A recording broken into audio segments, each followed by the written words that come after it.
तो लगता है कि बाकी दल जो ऑपोजिशन के हैं, जो भाजपा को सुबह शाम गालियां बकते हैं, वो खुद ही राहुल गांधी जी के पास नहीं आना चाहते। वो तो एक पॉलिटिकल अनटचेबिलिटी जो अब कांग्रेस पार्टी की बन गई है, उसको खत्म करने की चेष्टा कर रहे थे, वो भी नहीं खत्म हो पा रही। शाजिया, सवाल मेरा आपसे, कम से कम उनकी स्वास्थ्य अच्छा हो गया, शाजिया उनको देंगे। हाँ ठीक है, वो जवाब देंगे। राहुल जी को आपसे मेरा सवाल ये है, बहुत अच्छी बात है कि क्या बीजेपी, सवाल सुनिए ना शाजिया जी, अरे ठीक है, वो उन्होंने एक्सेप्ट कर लिया बहुत अच्छी तरह से हुआ था। ठीक है, नहीं देखिए शाजिया प्लीज, अब हो गया ना, आपने कह दिया, मैं तो खुद बहुत तारीफ करूँ, एक टी शर्ट में वो गए, इंस्पिरेशन है, इसमें कोई बड़ी बात नहीं, और आप भले तंज करें, लेकिन मैं सीरियस नोट पे कह रहा हूँ कि ये अच्छी बात है। लेकिन मैं सवाल मेरा ये, आप लोग चिंतित हैं, बीजेपी वाले चिंतित हैं उनकी यात्रा की सफलता से? क्या मुझे लगता है कि ना भाजपा जी को बालों को छोड़ दीजिए, मुझे लगता है कोई भी चिंतित नहीं है, क्योंकि वो खुद ही कह रहे हैं कि उनकी यात्रा जो है दरअसल राजनीतिक नहीं है। इसीलिए लोग उनसे सवाल पूछ रहे हैं कि फिर राजनीतिक दलों को आप क्यों बुलाना चाह रहे थे। लोग तो ये भी सवाल पूछ रहे हैं कि जोड़ना शब्द को क्यों इस्तेमाल किया गया। अब खुद ऑपोजिशन के बाकी जो लोग हैं, प्लेयर्स हैं, वो बताएं कि वो कितने चिंतित हैं, और क्या कि या फिर राहुल गांधी चिंता बढ़ा रहे हैं अपनी कांग्रेस पार्टी की कि घटा रहे हैं। क्या वो सेफ प्ले कर रहे हैं कि भाई अगर अच्छा चल जाए और नतीजे अच्छे आ जाएं 8 राज्यों के चुनाव में, तब तो मैं कहूंगा कि यात्रा का असर है, और अगर हर जगह वहां पे भी विफल रहे तो कह दूंगा राजनीतिक यात्रा। ये तो खैर भविष्य की बात है, अभी से वो तैयारी की जा रही है। जी मेहरोत्रा जी। जी बिल्कुल जी। ओनिका जी, यस सर। ये दूसरा सवाल मेरा ये था कि बहुत सारे लोगों को आपने इनवाइट किया, ये बहुत सीरियस क्वेश्चन है, हम लोग लगातार इसको देख रहे हैं कि आपके साथ दल नहीं जुड़ना चाहते, या थोड़ा सा वो हेजिटेंट हैं, कन्नी काट जाते हैं। आप यूपी में गए तो यूपी वाले नहीं जुड़े, फिर आप आगे बढ़े। अच्छा, ये जब समापन समारोह था तो यहाँ कम से कम लोगों को आना चाहिए था, कोई आया नहीं, क्यों नहीं आया? क्या आप लोगों को ऐसा लगता है कि लोग थोड़ा सा बचने की कोशिश कर रहे हैं?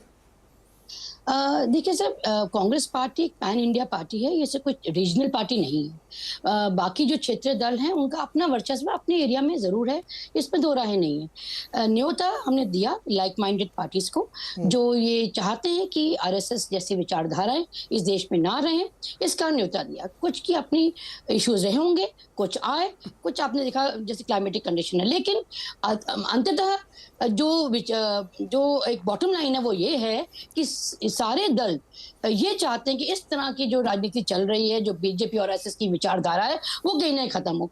और चुनाव जो जब चुनाव आते हैं सर, बहुत सी बातें होती हैं, एक देखा जाता, समीकरण बिठाया जाता है।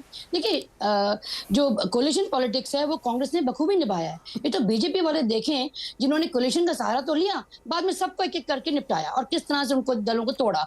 तो ये फिक्र उनको होनी चाहिए, हमें नहीं है। कांग्रेस आपने नहीं निपटाया, फिर भी आपके साथ नहीं। देखिए, जेडीयू, ऐसी बात नहीं, नीतीश कुमार जी कितना आपके समर्थन में खड़े थे, उनके यहाँ से कोई नहीं। देखिए, समर्थन भारत एसपी, बीएसपी, टीएमसी, कोई नहीं आ रहा ना। देखिए, आप कितना भी कहें, नहीं, भारत जोड़ो यात्रा का समर्थन खाली ट्वीट पे नहीं होता मैम, या तो आप भी समझती हैं कि खाली ट्वीट कर देने से थोड़ी समर्थन हो जाता है कि हाँ मैं आपके साथ हूँ, आशीर्वाद मेरा बना हुआ है, विश्व से बेस्ट विशेष, ये कहने से थोड़ी यात्रा होती है।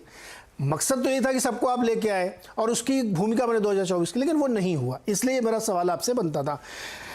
एक सवाल आखिरी और उसके बाद मैं मेहमान के पास जाऊंगा। धारा 370 पर क्या राय है कांग्रेस की? क्या आप लोग ऐसा प्रॉमिस कर रहे हैं कि हम आएंगे तो हम फिर पलट देंगे, रीइंस्टेट कर देंगे? देखिए, आपने वो राहुल जी का इंटरव्यू भी सुना? नहीं, वो मेरे को समझ में नहीं आया, इसलिए मैंने पूछा। उन्होंने क्या कहा, मेरे को समझ में नहीं आया। वो डिटेलिंग में देखिए, I would also not like to go इस पर्टिकुलर इशू पे। इसमें सीनियर लीडर्स बैठेंगे, क्या विचारधारा बनती, कैसे, I don't think so I should be in a position to reply to this question in particular. नहीं, ये मुझे जवाब आपका अच्छा लगा। साजिया, इस पे आप तंज नहीं कर सकती। देखिए, बहुत सफाई से उन्होंने रख दिया कि इस पे ये उनके बड़े नेता तय करेंगे कि क्या उनकी राय बनती है। That's good answer. इस पे अब कोई चर्चा की जरूरत नहीं, क्योंकि वो स्वयं साफ नहीं। चूंकि राहुल गांधी ने कहा था कि स्टेटहुड आना चाहिए, डेमोक्रेटिक फ्रेमवर्क में आना चाहिए, उसका क्या मतलब मुझे समझ में नहीं आया था, क्योंकि एक पॉलिटिकल इशू है ये कि क्या आप 370 फिर से लगाना चाहते हैं, 35 से फिर से रीइंस्टेट करना चाहते हैं? ये महत्वपूर्ण सवाल है जिसका जवाब कांग्रेस को देना चाहिए। अब मैं चलता हूं प्रदीप जी और अभय जी के पास। प्रदीप सर, 145 दिन के इस सफर में कांग्रेस कहां पहुंची? देखिए नीरज जी, इस 145 दिन के सफर पे कुछ प्लस पॉइंट है, कुछ माइनस पॉइंट है। सवाल यह है कि कांग्रेस का उद्देश्य क्या था। एक उद्देश्य जो बार बार बीच बीच में नेता, खासतौर से जयराम रमेश कहते रहे या दूसरे नेता, राहुल गांधी की छवि को बदलना, इमेज मेकओवर। और बार ये कहा गया कि उनकी पप्पू की जो छवि बना दी गई थी बीजेपी ने, उनके विरोधियों ने, उसको बदलना था। दूसरा, उनकी जो पार्ट टाइम पॉलिटिशियन की छवि थी, उसको बदलना।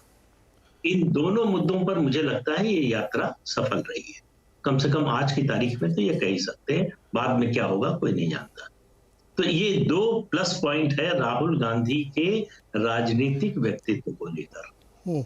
अब बात है कि कांग्रेस पार्टी इस यात्रा के जरिए एक जो बात सीधे नहीं कहती थी, अलग अलग तरह के से घुमा फिरा कर कहती थी परोक्ष रूप से, कि हमको ही जो है फलक्रम होना चाहिए अपोजिशन यूनिटी का। अभी 2 दिन पहले भी जयराम रमेश ने कहा कांग्रेस के बिना किसी अपोजिशन यूनिटी का कोई मतलब नहीं है।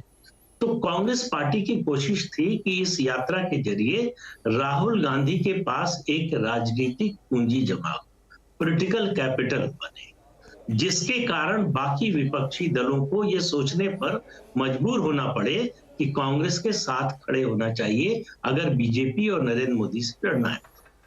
ये जो है, ये मुझे लगता है ये बड़ी योजना थी कि, क्योंकि देखिए कांग्रेस जो ये यात्रा शुरू हुई उसमें एक कारण ये भी था कि जिस तरह से G20 का उभार हुआ, उससे लगा कि राहुल गांधी की लीडरशिप को लेकर कांग्रेस में ही सवाल उठ रहे। लेकिन प्रदीप जी ये किसके बीच में अपनी इमेज मेकओवर कर रहे थे? वो पहले तो उन्होंने अपनी पार्टी के अंदर अपनी लीडरशिप को एस्टैब्लिश किया। अब जो है G23 ने जो सवाल उठाए थे, उनमें से बहुत से सवालों का जवाब इस यात्रा से उन्होंने दे दिया है। तो कांग्रेस पार्टी के अंदर उनकी लीडरशिप को मतलब कोई चुनौती नहीं थी, लेकिन उनके रवैये से कि वो कांग्रेस अध्यक्ष नहीं बनेंगे, वो पार्लियामेंट्री पार्टी के लीडर नहीं बनेंगे, वो सरकार होगी तो मंत्री नहीं बनेंगे, वो कोई इस तरह की जिम्मेदारी नहीं लेंगे, लेकिन फैसले सारे करेंगे, इस पर सवाल उठ रहे हैं। अब शायद वो सवाल नहीं उठेंगे।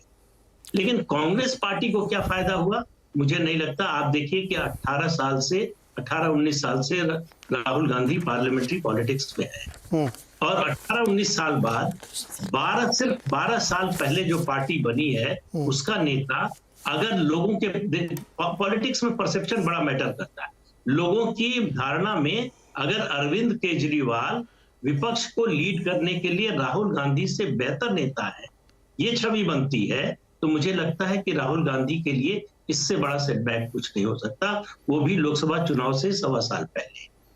तो कुल मिलाकर जो इस यात्रा का नतीजा कांग्रेस चाहती रही होगी पार्टी के स्तर पर, उसका कोई असर दिखाई नहीं दे रहा है कि पार्टी का जनाधार बढ़ गया या बढ़ने की उम्मीद हो, पार्टी का संगठन ठीक हो गया, पार्टी में जो अंदरूनी झगड़े थे, मनमुटाव था, असंतोष था, वो खत्म हो गया। आप शुरू कीजिए केरल से, केरल में झगड़े खत्म होने की बजाय बढ़ी गए हैं, जिस तरह से शशि थरूर के खिलाफ कैंपेन चल रहा है। कर्नाटक में देख लीजिए सिद्धरमैया और DK शिव कुमार का, राजस्थान में देख लीजिए। तो इस तरह से जो दरारें आपस में थी, वो ये यात्रा पाट नहीं पाई जी। तो कुल मिलाकर मेरा ये कहना है कि राहुल गांधी को इस यात्रा से फायदा हुआ है, कांग्रेस पार्टी को अभी फायदा होता हुआ दिखा नहीं है। उसका आकलन होगा जब ये 9 राज्यों के चुनाव। प्रदीप जी, मुझे ये समझ में नहीं आ रहा पर्सनली भी कैसे फायदा हुआ। आपके फैसले को तब भी कोई चुनौती नहीं देता था और अब भी नहीं देगा।